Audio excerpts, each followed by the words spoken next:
সপ্তাহে সপ্তাহে নুখ কাটেননি? এখানে একটা মশালা আছে যারা মুক্তিরা কইব, এই সপ্তাহে সপ্তাহে চুল নখ মুখ এগুলা উপর নিচে যা আছে কারণ মোস্তাহাব। কারণ কি কোন? মৃত্যুর জন্য তৈরি হয়ে থাকা। কিসের জন্য বলেন? মৃত্যুর জন্য।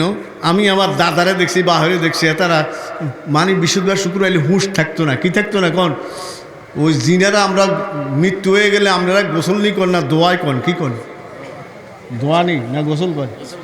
গোসল করা বা দোয়ায়। উনি আইয়া যদি দেখে গোসল করাইতো, আপনার নুকুর ভিতরে মাটি, ময়লা, বগলের ভিতরে অনেক ময়লা বালুস কলা, তখন এর মনও কি যাইব কোন? কষ্ট যাইব। ঠিক নেই বলেন ভাই?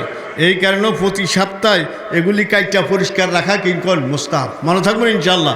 মৌতের জন্য কি থাকা? রেডি থাকা। মৌতের জন্য কি থাকা? হ্যাঁ, তিরমিজি শরীফের মধ্যে আছে, ওই যিনি দোয়ায়, উনি যদি দোয়াই তো আইয়া এগুলা দেখছে, ময়লা দেখছে, মাটি দেখছে, কাগদারে কি করে নাই? বলে নাই, লুকাই তো রাখছে। তিরমিজি শরীফের মধ্যে হাদিস, আল্লাহর হাবিব বলে ওই ব্যক্তিরে আল্লাহ 40 বার মাফ করবে।